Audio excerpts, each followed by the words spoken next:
জুলাই গণ অভ্যুত্থানের ঘোষণাপত্রের আসলে এই 5.5 মাস পরে কোনো প্রয়োজন ছিল কিনা, যদি থেকে থাকে সেটার রাজনৈতিক গুরুত্ব, ঐতিহাসিক গুরুত্ব এবং আইনি গুরুত্ব কি।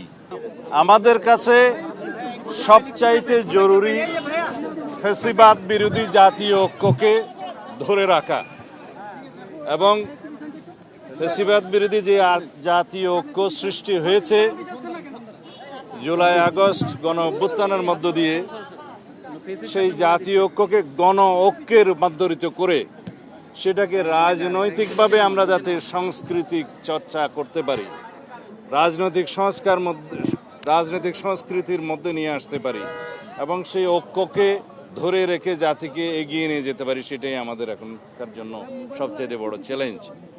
আমাদের সেই প্রচেষ্টার কারণে আমরা এই সকল রাজনৈতিক দল যারা ফ্যাসিবাদ বিরোধী আন্দোলন সংগ্রামে জড়িত ছিল এবং আমাদের সাথে ছিল, তাদের সবাইকে নিয়ে একটি অন্তর্ভুক্তিমূলক রাজনৈতিক যে কোনো বক্তব্য আমরা দিতে চাই।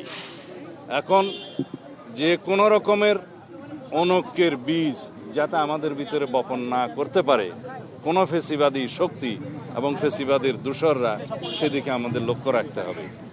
আমাদেরকে আজকে মাননীয় প্রধান উপদেষ্টা আহ্বান করেছিলেন, আমরা এসেছিলাম, কথা বলেছি। আমরা আমাদের পরামর্শ যা দরকার রাষ্ট্র পরিচালনা হিসাবে এবং বিভিন্ন বিষয়ে যে সমস্ত মতামত আমাদের দেয়া প্রয়োজন সেটা আমরা দিয়েছি।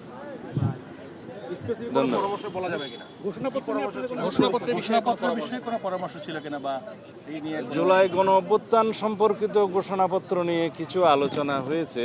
সব রাজনৈতিক দলের নেতারা তাদের বিভিন্ন পরামর্শমূলক বক্তব্য প্রদান করেছেন। তা আমরা প্রশ্ন করেছি যে জুলাই গণ অভ্যুত্থানের ঘোষণাপত্রের আসলে এই 5.5 মাস পরে কোনো প্রয়োজন ছিল কিনা, যদি থেকে থাকে সেটার রাজনৈতিক গুরুত্ব, ঐতিহাসিক গুরুত্ব এবং আইনি গুরুত্ব কি, সেগুলো নির্ধারণ করতে হবে এবং যাতে এই ঘোষণাপত্রকে কেন্দ্র করে ফ্যাসিবাদ বিরোধী যে ঐক্য সৃষ্টি হয়েছে সেখানে কোনো ফাটল সৃষ্টি না হয়, সেদিকেও আমাদের লক্ষ্য রাখতে হবে।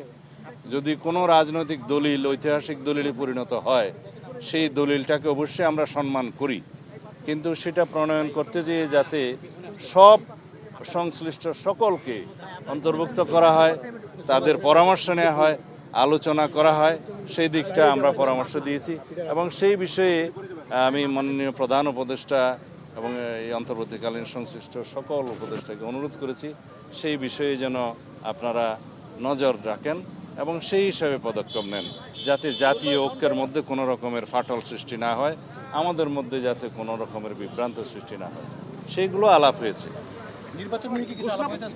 না,